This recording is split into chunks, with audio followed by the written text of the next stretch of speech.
Bem-vindos ao vídeo sobre teoria e diagnósticos dos sistemas elétricos Yamaha.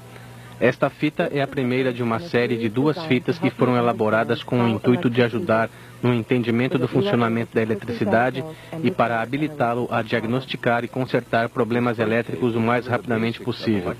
Os itens que iremos mostrar nesta primeira fita são teoria da eletricidade, componentes elétricos e suas funções no circuito, bem como testes estáticos. Na segunda parte, mostraremos os sistemas de carga e de ignição e como fazer os diagnósticos dos problemas do sistema elétrico. Other parts of this series will show ignition and charging systems and demonstrate how to troubleshoot and repair electrical problems. Para fazer os testes mostrados neste vídeo, é necessário que você tenha as noções básicas do uso do multitester, bem como outras ferramentas de diagnóstico do sistema elétrico. Se você não estiver familiarizado com estas ferramentas, recomendamos que assista à fita Ferramentas de Diagnóstico número 2, que explica como usar os equipamentos para diagnóstico do sistema elétrico antes de seguir adiante com este vídeo.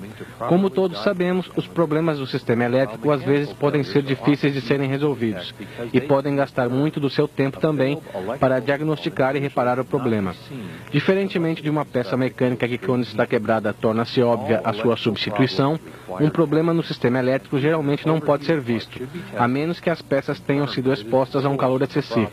Mesmo neste caso, elas devem ser testadas para confirmar que a peça é realmente a causa do problema. Por este motivo, é extremamente importante que você entenda como funciona a eletricidade antes de poder diagnosticar um problema com precisão. A seguir, definiremos termos como voltagem, amperagem e resistência. E vamos explicar como cada um deles afeta o fluxo de eletricidade. A maneira mais fácil de entender o fluxo de eletricidade é comparando-o com o fluxo de água. Por exemplo, um tanque cheio de água pode representar uma bateria totalmente carregada. E um tubo conectado a este tanque de água representa um fio conectado à bateria, e uma válvula colocada em linha com o tubo poderia representar um interruptor elétrico. Quando a válvula está aberta, a água pode fluir livremente do tanque através do tubo.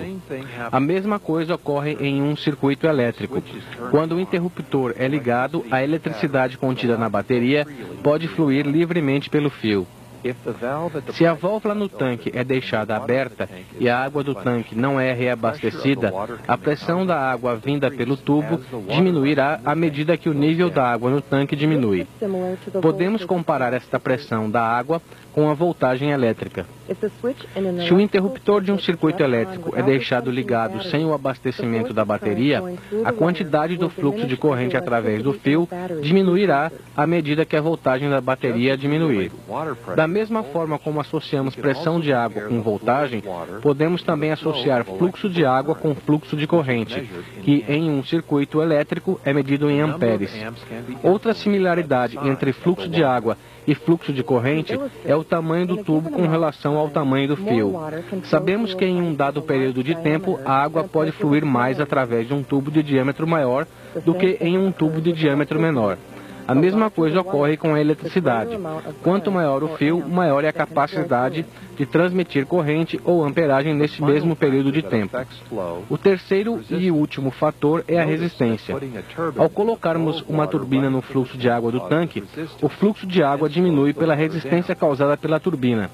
E a mesma coisa acontece se colocarmos um componente elétrico, como um motor de partida, no fluxo da eletricidade. A resistência do motor causaria uma redução na amperagem ou fluxo de corrente. A resistência elétrica é medida em ohms e é representada nos diagramas pela letra ômega.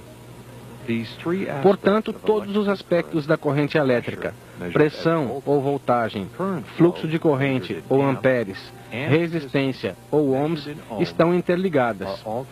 Uma lei da física que ilustra isso é chamada de lei de Ohm.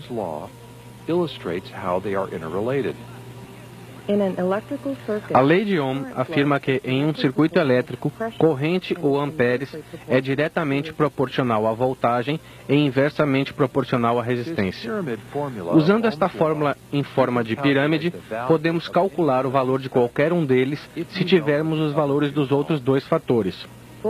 Voltagem é igual a corrente medida em amperes vezes a resistência medida em ohms. Corrente é igual a voltagem dividida pela resistência em ohms. E resistência é igual a voltagem dividida pela corrente em amperes. Vamos dar uma olhada no circuito do exemplo usando a ilustração da água e da turbina.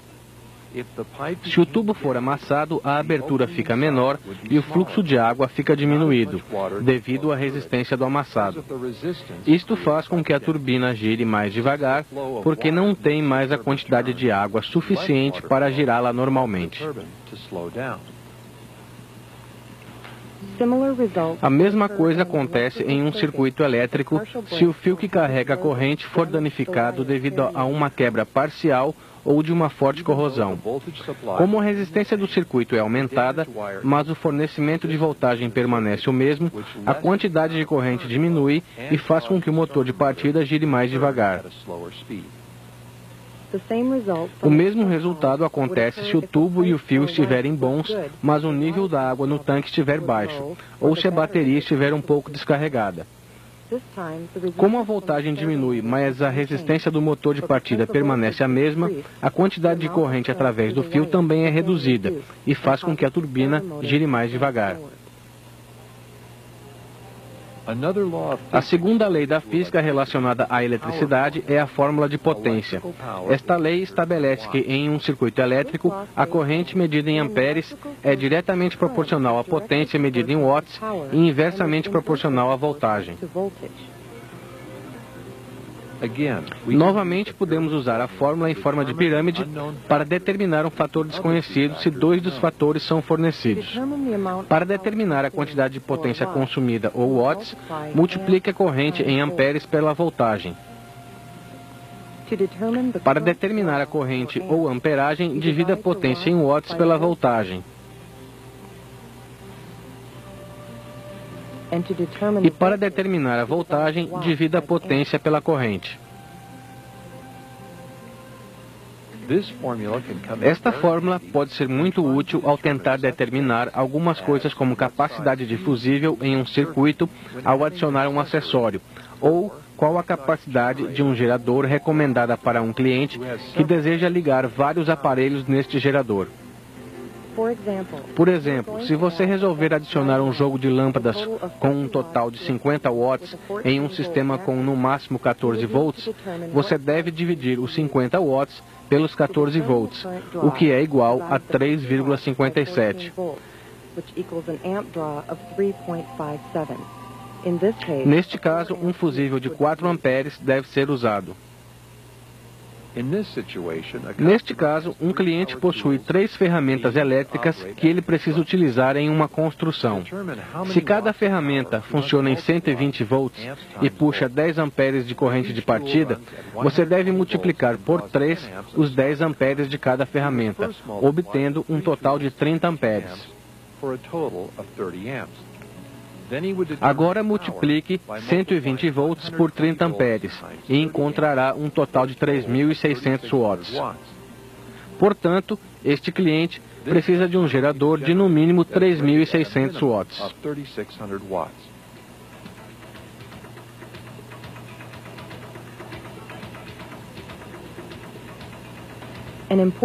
Um fator importante para lembrar sobre eletricidade é que é uma fonte de força. Tem apenas potencial, o que significa que não existe fluxo de eletricidade até que o circuito esteja fechado. Existem 4 elementos necessários para fechar um circuito: uma fonte de força como uma bateria, um condutor como um fio, uma carga como uma lâmpada ou um motor elétrico e um caminho de retorno para a fonte de força, também chamado de terra. Quando existem pelo menos 4 elementos, a eletricidade pode fluir pelo circuito. Existem dois tipos de circuitos elétricos, em série, em paralelo e misto, em série e paralelo. Um circuito em série pode ter uma ou mais cargas, mas tem apenas um caminho para a corrente. Este é o único tipo de circuito que pode ser usado se apenas uma carga for usada. As desvantagens deste tipo de circuito são que a resistência aumenta à medida que se acrescenta mais cargas, e quando uma das cargas se danifica, as outras não funcionarão, porque o circuito não está mais fechado. Um circuito em paralelo possui duas ou mais cargas com um caminho de corrente para cada uma delas. Este é o circuito mais comum usado em veículos automotivos, porque se uma das cargas falha, ela não afetará as outras, e a resistência no circuito diminui quando se acrescenta mais cargas. E um circuito misto possui uma ou mais cargas em série e duas ou mais cargas em paralelo após as cargas em série. Um exemplo deste sistema é o circuito dos piscas, onde um relé de pisca é conectado em série e os piscas em paralelo. Neste caso, se o relé de pisca falhar, o circuito inteiro não funcionará. Mas se uma lâmpada de pisca queimar, o resto do circuito continuará funcionando. Encontramos a eletricidade em duas formas, corrente alternada ou contínua. A corrente alternada, ou AC, é gerada a partir de um alternador ou da companhia elétrica que fornece energia para sua casa. Ela é o resultado da ação magnética que ocorre quando um ímã é passado por um enrolamento. Quando o fluxo invisível do polo norte de um ímã é passado pelo enrolamento, os elétrons fluem na direção do enrolamento. E quando o polo sul de um ímã passa pelo enrolamento, os elétrons fluem na direção oposta e geram a corrente alternada.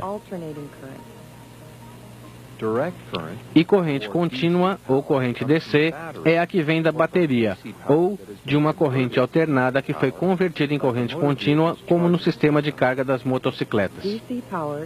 A corrente contínua é obtida de duas formas. Uma é quando uma ação química chamada eletrólise ocorre entre alguns fluidos e metais em contato um com o outro. Esta reação química faz com que os elétrons fluam do negativo para o positivo e produzam corrente contínua. Esta reação química acontece dentro de uma bateria. O segundo método mais usado para a obtenção de corrente contínua é a conversão de corrente alternada em corrente contínua, o que veremos mais adiante.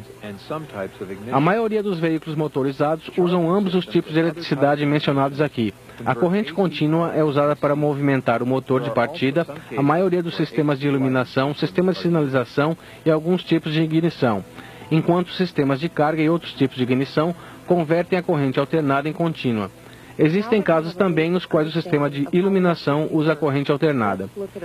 Agora que temos um conhecimento básico de como a eletricidade funciona, vamos dar uma olhada em alguns dos componentes mais comuns encontrados em um circuito elétrico, como eles funcionam e seus símbolos.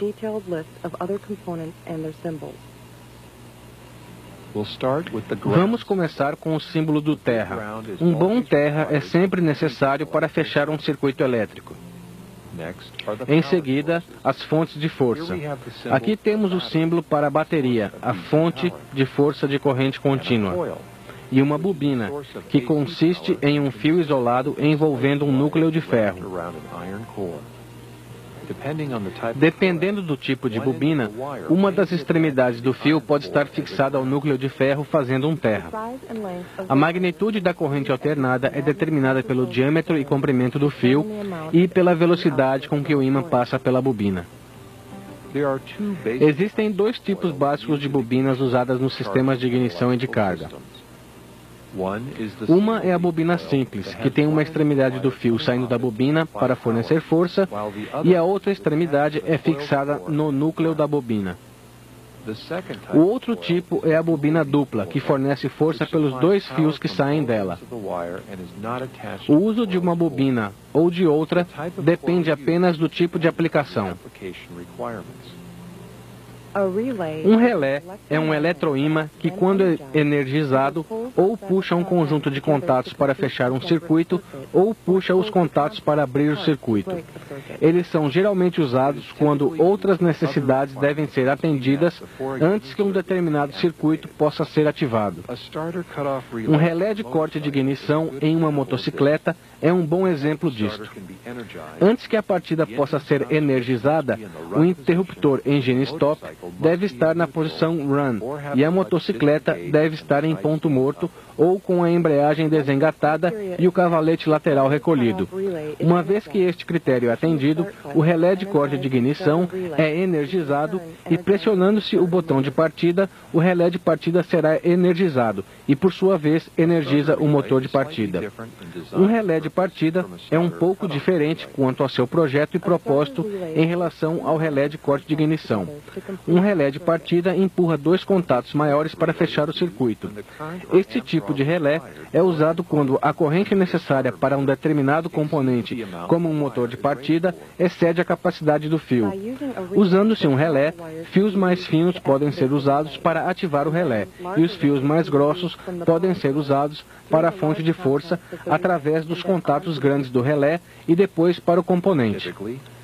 Geralmente, o relé fica localizado próximo ao componente para manter os fios mais grossos com um comprimento mínimo.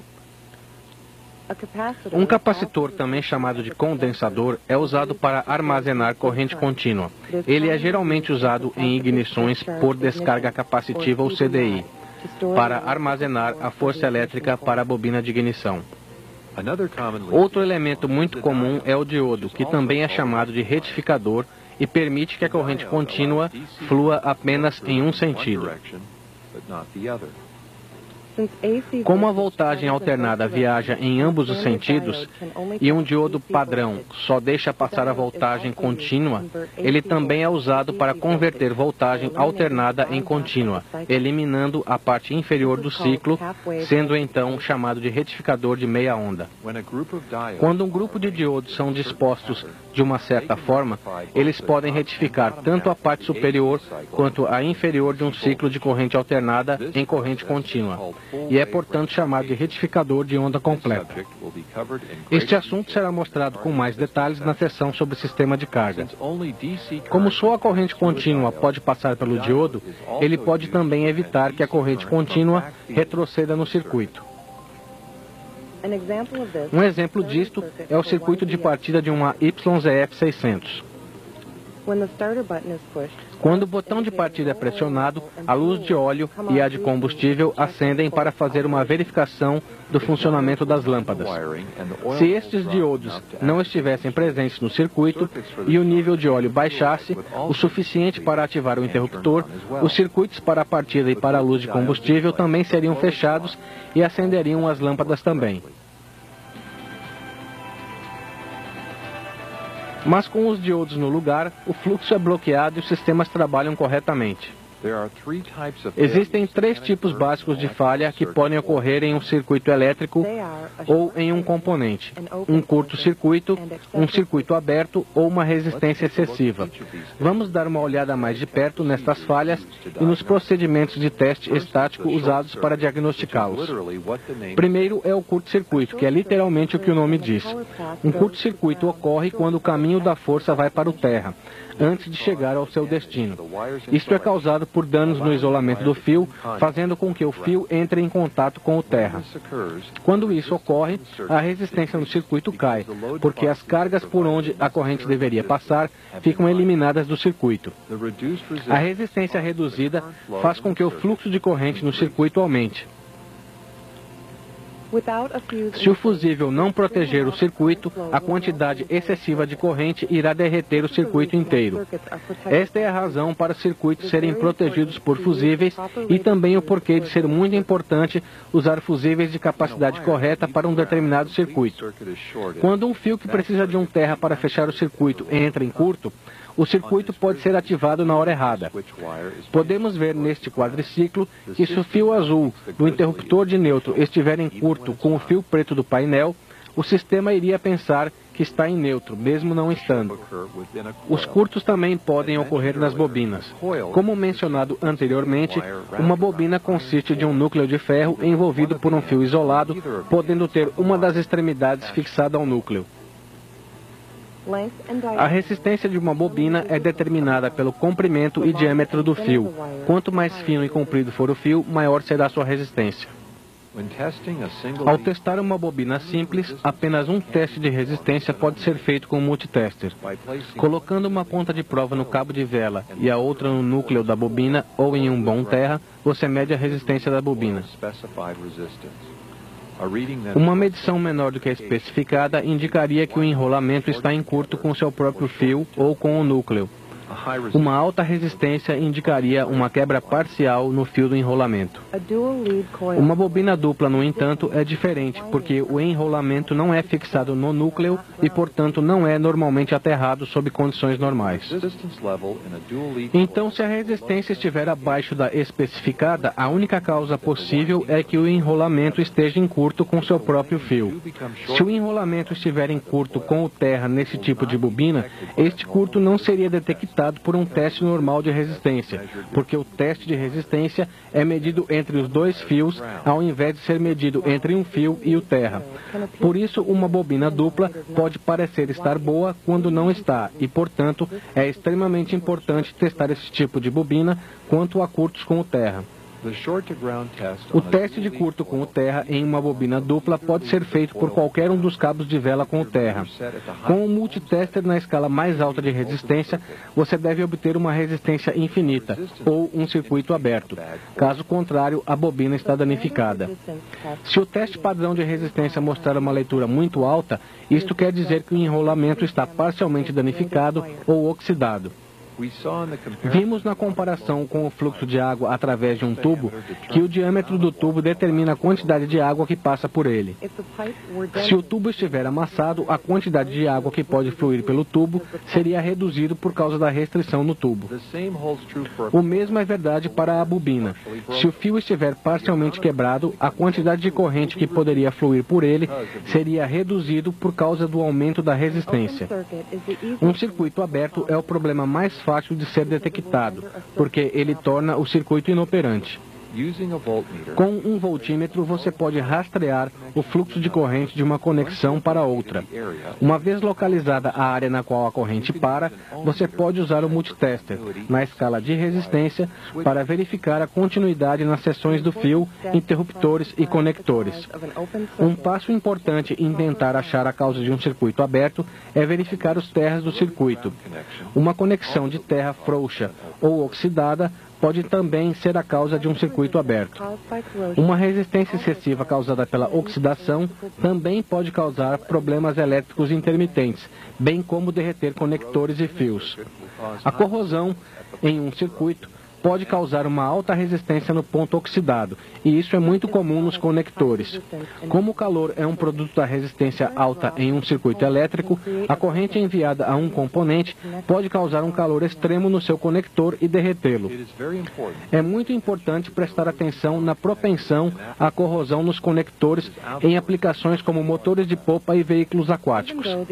Mesmo que esses produtos usem conectores à prova d'água, é sempre bom pulverizá-los periodicamente com silicone e ou passar uma graxa leve nos pinos internos para diminuir a chance de oxidação.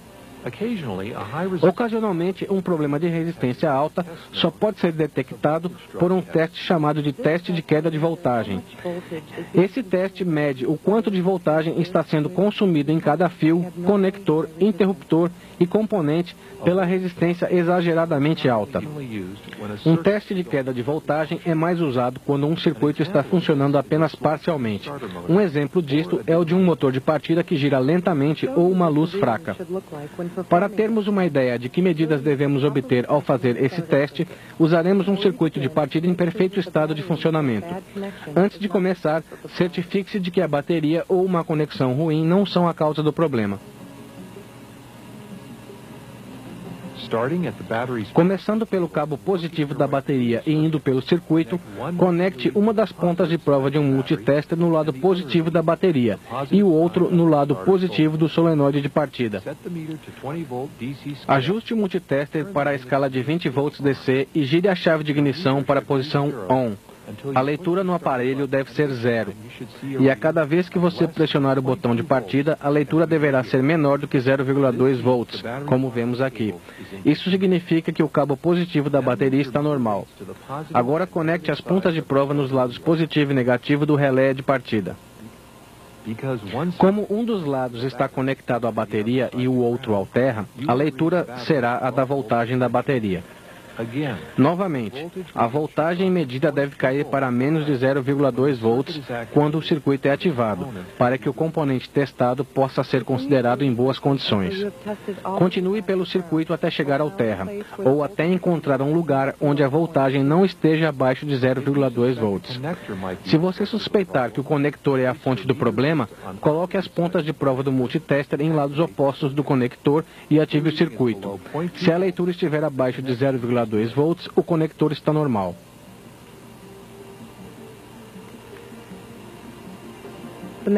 O valor máximo permitido para a queda de voltagem é de 0,6 volts. Isso significa que se você encontrar vários fios e conectores com leituras ligeiramente abaixo de 0,2 volts, mas quando somadas o resultado seja de 0,8 volts, você ainda tem um problema de queda de voltagem, causado por uma alta resistência em vários pontos. Os testes que vimos até agora são chamados de testes estáticos. Isso significa que os testes nos componentes ou circuitos foram realizados sem funcionarmos os sistemas. Ocasionalmente surgem problemas elétricos que não são muito fáceis de achar, como problemas intermitentes e falhas de ignição. Em casos como estes, um teste estático pode não revelar a peça ou o circuito com o problema. Quando isso acontece, precisamos fazer o que chamamos de testes dinâmicos. Testes dinâmicos como o teste de faísca, teste do CDI, teste de voltagem de pico e teste nas bobinas de ignição podem realmente examinar o circuito ou o componente em condição de funcionamento e revelar um problema que, de outra forma, não seria descoberto. Esses testes dinâmicos serão mostrados na segunda parte desta série. Esperamos que este vídeo tenha lhe dado uma melhor ideia dos princípios da eletricidade e seu funcionamento em nossos produtos. Com este conhecimento, você aumenta a sua habilidade para diagnosticar problemas em produtos Yamaha. Obrigado por assistir a este vídeo.